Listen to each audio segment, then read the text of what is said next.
Good morning. Before moving to the next session, I would like every one of you to have a look at the definition of tragedy as given. There was a slight mistake. There was a slight mistake in the typing, and I have corrected it. I will told you this is the definition from Aristotle. His own definition we are taking. So, what is the change here? You can see it's tragedy, according to Aristotle, is an imitation of an action that is serious, complete, and of a certain magnitude. The correction is here. In Aristotle's definition, before correction, I put a comma, but here it is a semicolon. So when you take someone's definition or someone else's sentence, you are supposed to make it in its own way. There is no possibility to change even a colon or full stop or comma because those are how their own significance there. That is the reason. Those punctuation marks are put according to their own ideas. So when you present it as someone else definition, you don't have the provision to change. So this is the change. In the former file, it was a comma and now I have changed it. And another difference comes, and I will read it. In language embellished with each kind of artistic ornament, the several kinds being found in separate parts of the play, in the form of action, not of narrative, through pity and fear, effecting, that is the another change. In the former session, it was affecting, it was written like, it was typed like, but it's effecting the proper purgation of these emotions. Effecting. Effecting. That is the term. Okay, so these are the two major changes in the definition, and I'm so sorry for that error. Anyone else joining? No. So coming back to our going to the next major session, the definitions have everything. All those these are already discussed. That is at the end of the session we uh, told or we discussed the major part like epic and tragedy, major differences. But in tragedy we have more elements and almost all the elements of the epic. But apart from its staging, in tragedy it's meant to be staged, but at the same time it can be it can be enjoyed without being read without being acted at all. So this can be done in two different ways, multiple ways of approaching or dealing with a tragedy or any dramatic form. Right. So that's where we stopped. And today we're going to talk about the constituent parts of a tragedy. That's the next major discussion shall be upon constituent parts of a tragedy. I told you Aristotle devotes much of his discussion. It was already given to you the idea that Aristotle's poetics, much of its discussion is devoted. A major part it comprises the discussion on tragedy as a literary form. Many other literary genre existed during his time, if not almost all those are part of the modern literary time. Still, there were many other literary genre existing during his time as well. But he devoted maximum of his discussion for tragedy. That's why here we got how tragedy evolves and the kind of differences with the other existing genre. Now we are going to Aristotle. Now Aristotle is devoting his time to, or his from his poetics. We are taking his ideas about the constituent parts of a tragedy. What do you mean by constituent parts? Anyone else joining? No. What do you mean by constituent parts? What do you mean by that? Constituent parts means actually the different parts with which one can be comprised. So if one is moved, one is one's on position. Right? If you say like you think about making the flower itself, it has its own parts, constituent parts, not just petals. We need a stick. Even if it is a model, we need a stick to tie those petals in a proper way. So, and think about the models of some dolls or some other some models of some vehicles and something. Toy cars, other toys. Those have their own constituent parts. In the same way, Aristotle is trying to list out and define different constituent parts of a tragedy. Constituent parts of a tragedy. So, mainly six constituent parts he lists out. Six constituent parts you can see in this file. First one is plot itself. Plot.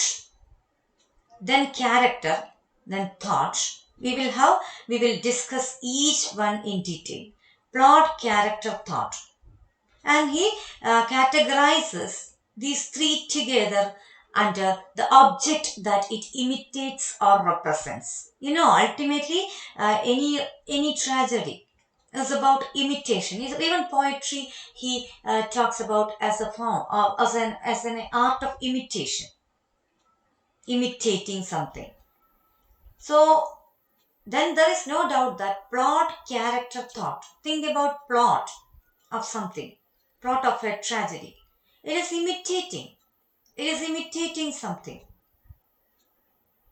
or it describes some events and all in a chain. Then character should be there. A character is imitating. Character is imitating others. A role given to that. A character. Character is a role. A person who is enacting or taking up the role, maybe imitating that. Then thought. Thought is the object it imitates or represents. Oh, sorry, thought is revealed in speech. But all these three together are the objects it imitates or represents. Actually, it's not object, but objects. Objects it imitates or represents. Objects it imitates or represents. Just wait. Then, so all these together, now you can understand in a plot. Some events are going on in a chain, and then the character is their thoughts are revealed mainly in speech. But wherever it is, there is an imitation, element of imitation occurring in all these, and these are considered to be the objects of imitation. Then comes diction and a song. Diction and song. Diction means words. The medium it employs, medium employed for imitation, diction. Words, through words they represent, they say something. What is there in there, what are their plans or what are they doing? All these characters, the objects of imitation, the roles taken up by people, by different actors, they reveal themselves in speech. And sometimes at least you need song. Song in the sense mainly soliloquy or something. Some other songs songs are also added accordingly. Not throughout, but accordingly, according to the situation and the characterization or plot. When it is demanded, a playwright can add songs as well. So there's a medium employed for imitation. Medium employed for imitation. And what about the spectacle? It is the stage effect, spectacular effects. Nowadays, we have different techniques, technologies to make a very flamboyant decoration on stage. But in the past, they were having limitations. Technology was not that grown. It was not there in the kind of with this kind of development as we see in our own time. But still, spectacular effects, even the stage decoration comes under that. And now you can see spectacle consists of its manner of imitating the objects, mainly that of the stage mechanic. And now we will have to discuss each component: plot, character and thought. First three elements, please study it now itself: plot, character and thought. First three major elements. What is this plot? Plot is the arrangement of the incidents, which is the chief part of a tragedy actually. The arrangement of the incidents in a tragedy is called plot. Whichever plot it may be, there is an arrangement of incidents, one after the other. Even when you narrate the story of something, a story, when you narrate a story to your friends, you're giving idea about the plot, the arrangement of incidents, the way you read and you comprehend it. You try to narrate it to someone according to your own understanding. But there is an arrangement. You try to recollect it in the order. We don't talk about the climax first and then go to the beginning or middle. So arrangement, a proper arrangement, at least according to Aristotle and his contemporaries, or the thinkers of the past time. Nowadays we have plot deliberately, see the plots with which we make the arrangement deliberately. We disorder, we make it in a disordered fashion, fragmented way. That's why we have nowadays we say, yeah, sometimes modern way of representing things.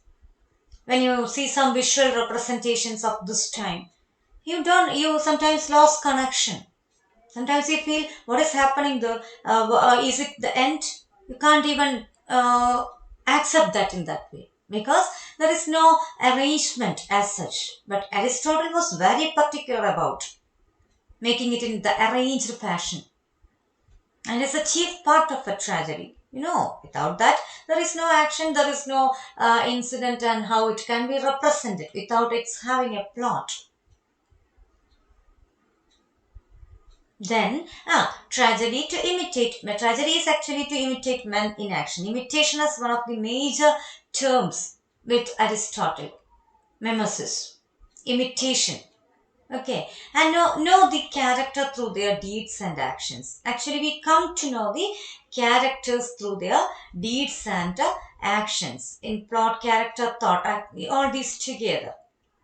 That's deeds. Deeds means the way they do things. Deeds.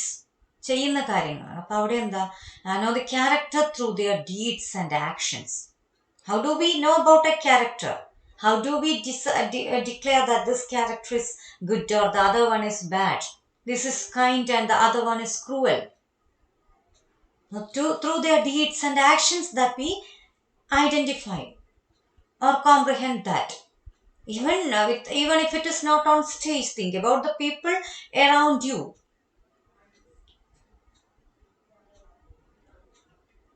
You are attached to some people and you are detached to some people. Maybe some of your close friends, you have close friends and some people whom you try to keep at a distance. How do you opt that? What is the basis of your selection? Sometimes you say she's my best friend. About some you say she's my classmate or my colleague. Not more than that, or just acquaintance. Why does that categorize or distinction occur in the case of human beings? All of them look the same. Essential difference may be there with the biological sex, gender. Otherwise, how do you opt, or why do you opt someone to be, or why do you label someone as your best and the others to be some acquaintances or in my family circle or something like that? It's according to their actions and deeds that you identify.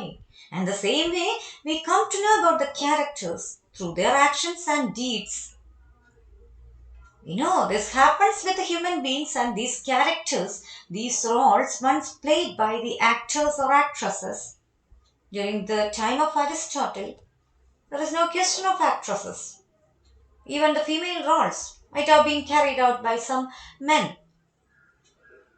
But in the late 16th century, when Shakespeare was writing, flourishing of theatres and all, women characters were enacted out by or taken up by male actors in guise of women. That's all. So that is the way we say we represent women for the sake of representing women. At the point of this discussion, we don't have to mention actors or actresses, but actors. അല്ലേ ആ കാലഘട്ടത്തിലൊന്നും സ്ത്രീകൾ ഈ പറയുന്ന Rolls എടുത്തിട്ടുണ്ടെന്ന് പറയാൻ പറ്റൂല ഒരുപാട് മുന്നെയാണ് അതുകൊണ്ടാ പറയുന്നത് so the character through their deeds and actions rather than what the poet tells of them. So it's not an epic. You're not just reading. You're acting it. You are representing it on stage. And so through their deeds and action, we have to assume, we have to understand that yeah, they are like this. This character is like that. Or this character holds essence of humanity. This character is very kind-hearted a character. Or the other character is a cheat. So all these you come to know through their deeds and actions. Right. So plot, character, thought. In that plot we are talking about and the character and their thoughts. So rather, listen here, action matters more than the character. Definitely in representational, any representative medium, artistic medium, the action is important more than the character. So through their actions that we come to know about the character. It's not about someone saying or narrating to you that this is the character, this is the way, this is the story, and he did like that. He went to the and participated in wars and he was so good against the he stood for justice. This kind of a narration, it's not about that narration or such a narrative way of getting idea about the characters that is happening in any representative medium, visual representation mainly. You get it, you come to know about them through their actions and deeds, what they are doing on stage. It's not about someone telling you. The poet is not telling you something. അല്ലെ ഒരു ക്യാരക്ടറിനെ പറ്റി പറഞ്ഞു മാത്രം വെക്കുന്ന ഒരു art form ആണെങ്കിൽ പലപ്പോഴും നമുക്ക് ആ ഒരു ക്യാരക്ടർ അങ്ങനെയാണ് അല്ലെങ്കിൽ അവർ ഇതൊക്കെ ചെയ്തു എന്നൊക്കെ പറഞ്ഞ ഒരാൾ പറഞ്ഞു തരികയാണ് നമുക്ക്. Instead, on stage, when it is represented on stage, you are getting, you watch it, you witness what they are doing. Their actions you have direct access to. Their actions. Right. So that is it. And now we move to plot, character and thought. Regarding character, almost discussion. I hope you got the idea about the character also from here, from this part. To know the character. Actually, character is to be highlighted. So don't be confused. Already these are highlighted. And now in this part, the highlighted points are about what we have to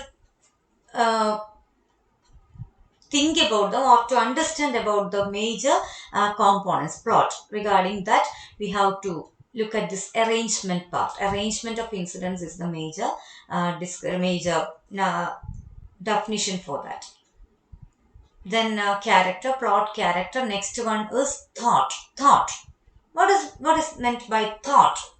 What a character thinks or feels during his career in the play. What a character thinks or feels. How do you understand that?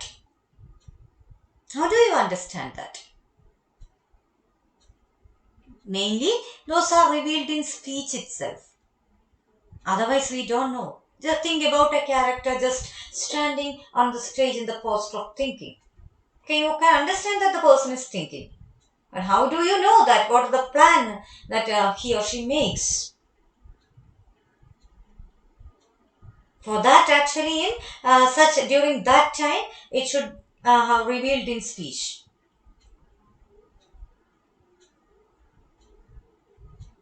Sometimes even from background, their thoughts must come, but even in that case, there should be something spoken out.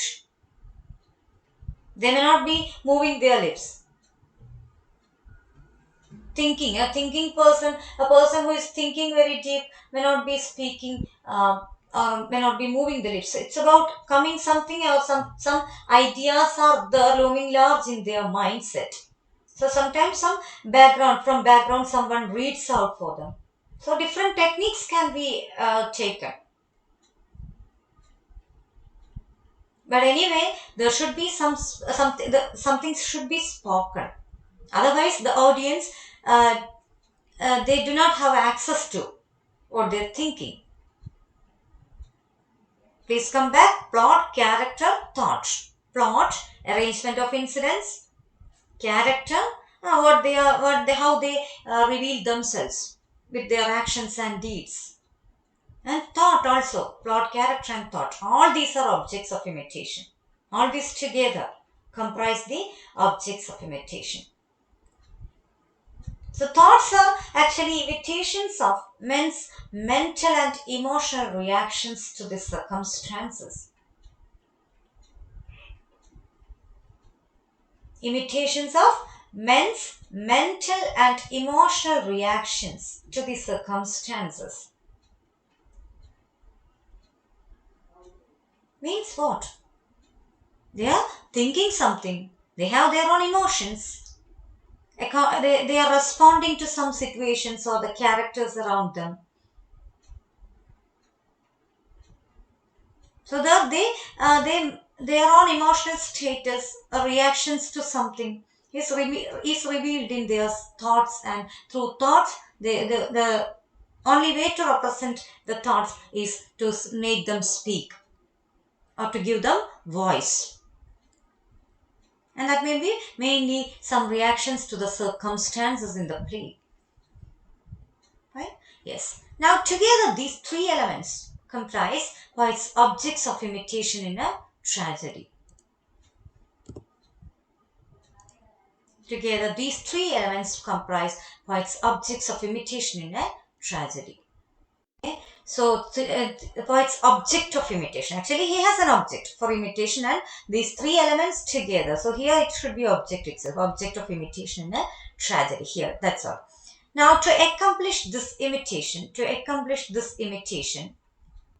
the medium of diction or words, we access the medium of imitation. That is diction or words. That's listed out here. Diction and words. Diction or words means diction means words. Diction and song is listed. Actually, song is just one. Diction is diction's definition is already we discussed with Aristotle's own definition, embellished with.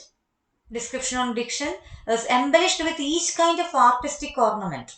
So there should be a very stylistic language, very decorated language, where if and when needed. It's not about throughout the play you have a very flamboyant style.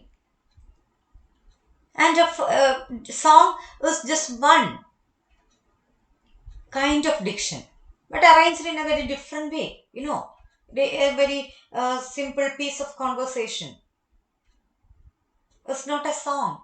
A song is not equivalent to a daily life conversation piece. It's not like are you going to teach? Yes, I'm going to teach. A song is something different. A poem is different. It has its own composition. Better ask Nahna. Nana, are you there? So, great Yes, poet ma'am. is here. So you just ask her. More than she can get you the best idea about poet. At this very young age, she has become a accomplished poet. I'm so happy for her. And again, Thank you so much, ma'am. okay, fine. So here embellished with each kind of artistic ornament. And again, I note down other writers as well. Here in this class, many beautiful compositions. In the very recent day, there was a composition, I think from Nada. I think so. Those PDF form and all. It looked good. I think on Teachers' Day you sent a file there. And again, many people are there who are still yet to come out. Like the magazine, we will try. Right. Yes. Then, through words, the character's thoughts are expressed. The meaning of the play is unraveled. Diction is mainly it's about words. Diction means words. And when it is needed, you can make it embellished. You can make it ornamental. Okay. And the song can be just one. Song is not about song is more than a pop. You know how even people who are professional in singing, when you watch some reality shows and all, they talk about Sangadi, Charanam, Anupallavi. I don't know any of this because it's all I assume that it is equivalent to our making S or our correcting S or yes. When I say I talks, you can correct me. No, no, it's I talk. When I say I goes, you can say I go only. When you say she don't, you can say she doesn't only. So that is the way. Maybe that is their professionalism. They can note down each and everything. If you are perfect in language, you are excelling in language and its ultimate of major rules. You can make the corrections in your area. Some people may be proficient in Hindi as well. When a person makes when I speak something when I never speak that. I can't speak that because I'm not proficient in the language. But if you are aware of the grammatical structure rules and all in another language like Hindi or Tamil or whichever it may be, you can make corrections. That may be the way in which they talk about this Anupallavi, Charanam, all those. We don't know. But still, it has its own professional side. Think about our teaching prosody. It's about the basic rules of poetic composition. Right? At least meter, different kinds of meters. So those are there. And again, you have to be professional, real professional in the specific field to identify all these. Otherwise, we can just look from the surface and go. That's all. We all enjoy all these, they are singing, all those from, especially from little kids when they sing and all. It's good to watch, but we don't understand. But this, even those kids understand because that's their area of specification. And in the way, you can see here words, songs, all these, diction and songs, through which actually the character's thoughts are expressed and the meaning of the play is unraveled. These five constituents are the literary part of this tragedy. All these are the literary side, literary parts of the tragedy. Literary means something connected with the words and the sentence, the language based structures. Plot, character, thought, objects of imitation, plot, character, thought. The revealing is through diction and song. Plot, character, thought, come back. Plot, constituent elements we are talking about, plot, character, thought, diction and song. Medium, again, but all these can be categorized together under the literary part of a tragedy. Literary, something related with the words and expression. But now to the last part, that is spectacle. Spectacle means stage mechanism, stage representation. Something connected with the stage representation. And it's mainly the work of the stage mechanic only. Some people are attracted towards the stage mechanism, the light and sound effects. But even without that, without much of complication and sophistication on stage, if the play, according to Aristotle and many of the thinkers of his time, most of the thinkers of his time, used to take the literary components themselves as important. The play should become very worthy watching with its own internal structures. You can add your own stage mechanism, stage effects, all those. But it's not just with that you are supposed to have a very good revealing of incidents or arrangement of incidents, but the whole of it should be mainly dependent upon the literary part components of the play itself. Otherwise, you say it's just about stage effect. Plot doesn't look good. Characters and their enacting is not good. Enacting do not good look. Enacting doesn't look good. So the quality of the play is not that commentary. You cannot uh, always appreciate. But a lot of light, sound, everything is there. That doesn't matter actually if the whole other characters are not worthy enough watching or listening to. Their speech, their conversations are good for nothing. Their dialogues are good for nothing. And you have a very beautifully arranged, beautifully decorated stage mechanism. Effects are there. It's not actually going to do anything good.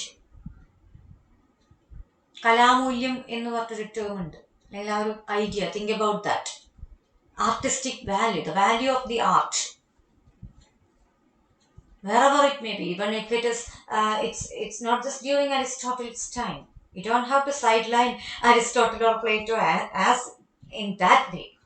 Actually, I have another point to reveal about Plato, Aristotle, or Plato, mainly about Plato. Why he is so strict a moralist? He's being in the responsible position or responsible in state politics. Apart from that, actually, his time, the people around him or the citizen around him, they were lacking in morality. So wayward way of living or their lifestyle was in that way. It's not just about freedom. And that's why thinkers like him wanted to bring back at least basic decorum in his nation state. That is the reality behind it. When you look from this time or like look at his ideas about art only, we feel hatred. That's why that question came, why do we discuss them? Why should you teach them? We are learning poetry. We are learning fiction. We are learning drama. We would like to read and enjoy, and when we see all this negative commentary upon these writers like wayward inspiration, all those, we're likely to be we get frustrated. I take for granted your opinion is valuable, but at the same time, why the person is like that, or why the person tries to uh, bring back morality or stick to morality, moral codes and standards, he has his own reason. There, for that, you have to go back to the time and see the historical details. That is the forgot to mention actually. And again, so here also the same artistic value. For that, to make sure of that, there should be a character or characters should be there in the play. Plot, character, thought, the way they reveal themselves in speech, the arrangements of incidents, all those should have a quality. Should have the basic quality in its own. Then, then the manner in which tragedy is presented to the to the public. That's what I mean by the stage mechanism. The manner in which tragedy is presented to the public. And in spite, the power of a tragedy can be felt even apart from representation and actions. So that is the major part. Let's say in a tragedy, it can be read as well as acted out, or acted out as well as read. Like the epic, it can serve its purpose even when read and not acted at all. Like the epic, it can serve its purpose even when read. You just read and try to think it, try to understand the characters. There also you get All the enjoy, you can take up the enjoyment. You can enjoy your play by reading it as well. Not acted at all, if not acted at all. But at the same time, every element should be there in a tragedy, the composition of a tragedy or any dramatic form. Well, once it is taken for representation on the stage, the characters should get thorough idea how sometimes it's written like loudly, aside, how a speech is to be, how delivered, that idea even is given along with the dialogues or in brackets somewhere. So that is the difference when you have another kind of narrative. When you read a fiction, there is, even when conversations are there, you don't have something written in brackets usually, like loudly or silently or calmly. But in tragedy or in any dramatic form, you can see that. Because it's anticipating, the playwright is anticipating that as a medium of imitation or representation on stage as well. Okay, people those who are comfortable with the reading and enjoying it, you go for that. But at the same time, you have to understand it can be read and enjoyed apart from its getting acted out at all. That's it. So we directly go to the discussion on a tragic hero. Okay, yes. Structure of the plot, that part we will come in the next session. We'll come to that in the next session. Here I'm going to discuss tragic hero. The hero, one whose actions can excite pity and fear. So the major components, major result of watching a tragedy should be pity and fear according to Aristotle. I told you the importance of that. It's about getting an outlet of your pent up emotions. You watch a person's downfall. As it is a tragedy, the unhappy ending can be the only proper ending for a tragedy. That is the major idea about it. So there should be the elements of that tragedy once watched, it should evoke pity and fear in a person who is watching. So how can it be evoked? We will see. He cannot be an eminently good man or the extremely bad man, raised from adversity to prosperity. Adversity to prosperity. Sorry. Adversity to prosperity. That is it. So it cannot be it's the tragic hero. You cannot take a tragic hero to be an eminently good man without having any flaws. FLAWS, flaws, errors. The person is one among us. The person may be a king or queen or such other strata, an elevated strata of the society. But after all, the person, as a human being, the person, the tragic hero, if you mean a tragic hero, according to Aristotle, cannot be an eminently good person, eminently good man, or extremely bad man. Both these are not acceptable. Then how he or she should be? Or what is wrong with presenting an eminently good man having all the downfall at the end of the play, or an extremely bad man having all the downfall at the end of the play? Because the main purpose is to meet pity and fear, or to evoke pity and fear in the audience, and to let them or to get them an outlet for their pent up emotions. That is the ultimate goal as mentioned by Aristotle for a tragedy, a better tragedy. So if these kinds of characters are chosen, like eminently good man or extremely bad man, you won't have the emotions of pity and fear. as an audience, no one can have the feeling of pity and fear. Why? We will see. If he is good natured, it's very good natured. Think that, assume that, or imagine that it's a very good natured person without having any character defaults, without having any negative sides, is represented as a tragic hero.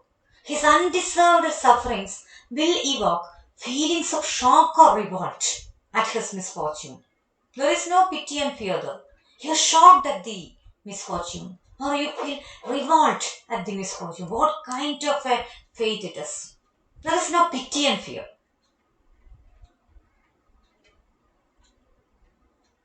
Different incidents can evoke different emotional response from us. So Aristotle wants pity and fear itself.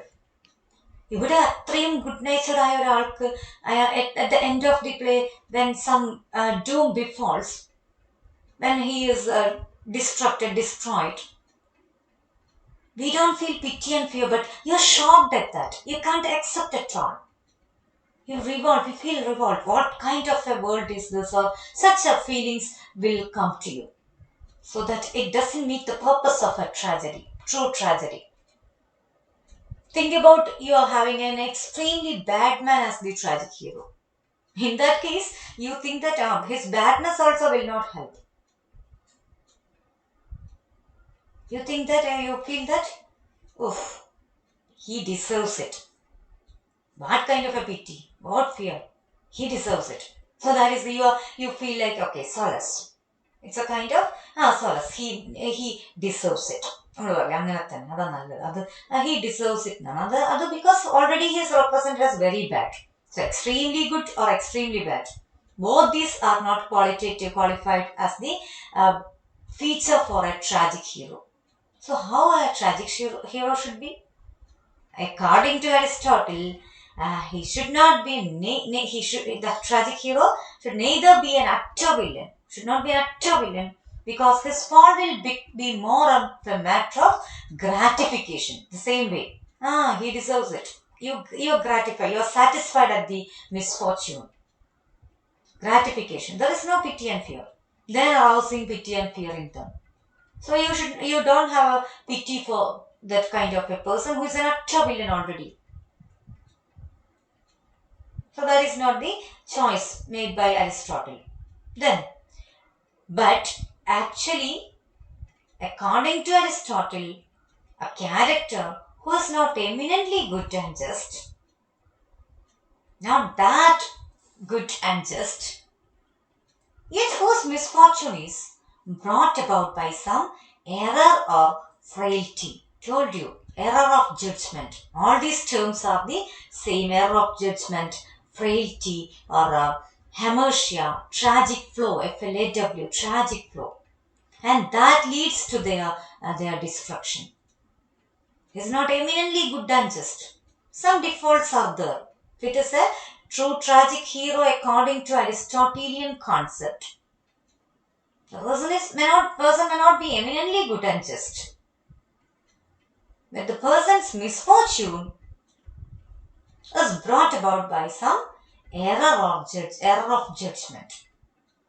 The particular doom before he doesn't deserve, because if he opted for some other choice, or if he could make a decision on time, or if he could make the other choice instead of this one, he could have survived.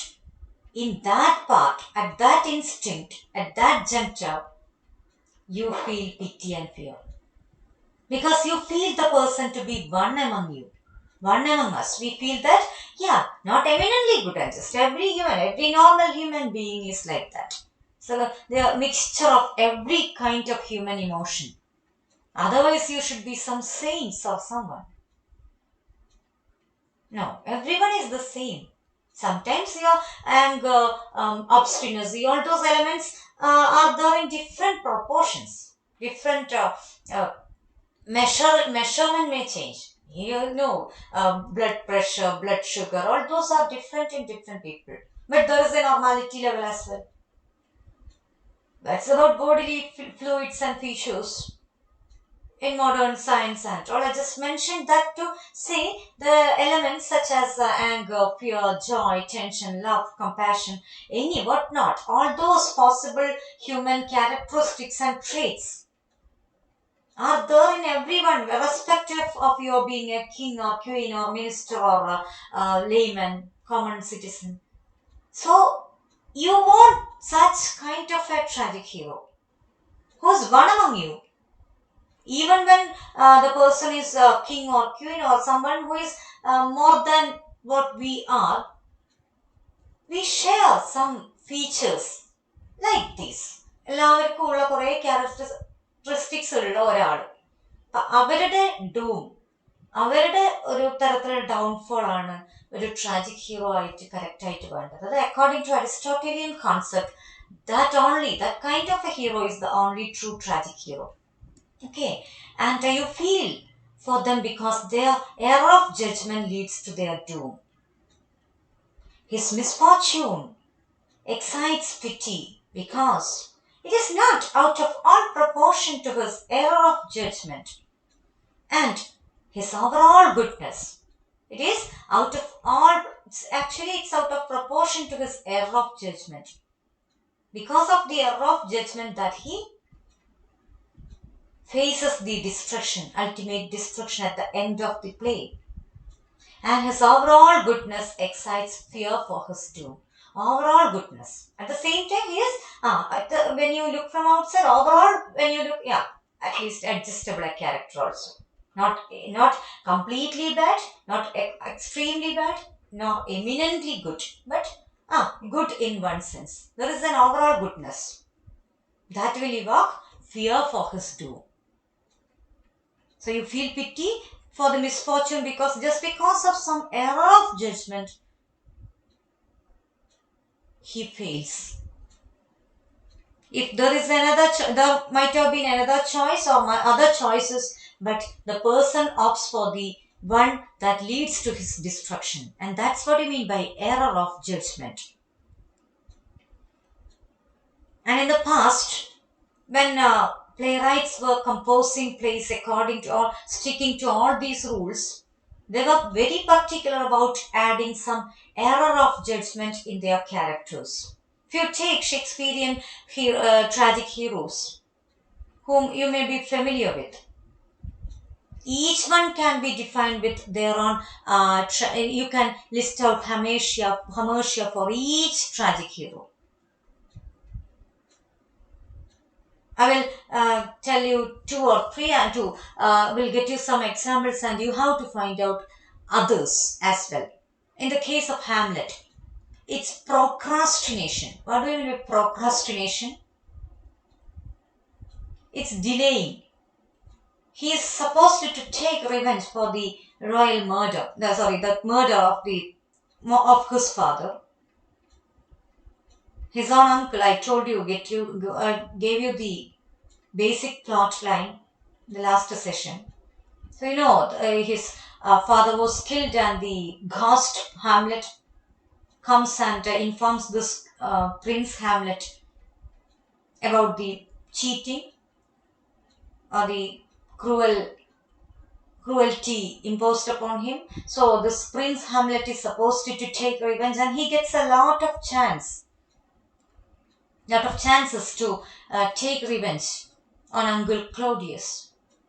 But he always says at exam time, there is a tragic flow in us. Let it be later, let it be tomorrow. Okay, 5 to 6 days are for the examination. So why should I start today? Let it be tomorrow.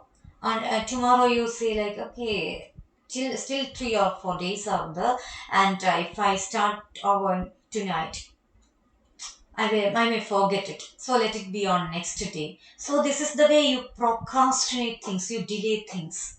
In that way, Claudius gets enough time to plot against him and many other complications occur in the play. But at the end, everyone dies. Everyone dies in that. Very, very critical way of dying. Royal extinction of the royal family, you can find out at the end of the play.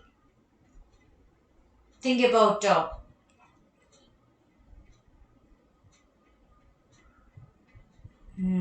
other plays as well. You can definitely find some other uh, uh, tragic flows or a hamartia in that. You just, I will get you the list of tragedies by Shakespeare, and you just find out. This can be, you take this as an assignment for you, a very casual assignment for you, a classroom assignment. I will get you the list of tragedies by Shakespeare, because that may be familiar to. That's our only reason. Otherwise, any other place can be taken. Yeah, you can take other tragedies as well, and we will discuss. Otherwise, without mentioning anything about the plot, just talking about the Hamertia will not work out. So now I hope that is clear. Hamlet meets up his doom because of that reason. He's delaying things. He's supposed to take action, but he couldn't. So this is the last part of your the discussion, syllabus based this discussion on Aristotle, but we will have to discuss a few more things, and we kept it for later for the shortage of time for this session. We'll talk about the next part in next coming session, the structure of the plot. Main heading is structure of the plot. According to Aristotle, most of those ideas are not in practice now. Then pity and fear will be discussed in a different way or in more detail. Then simple and complex plot is another part. Then comes tragic hero. So that's all. Only two main titles are remaining, and we will talk about those in the next session. Thank you so much for listening.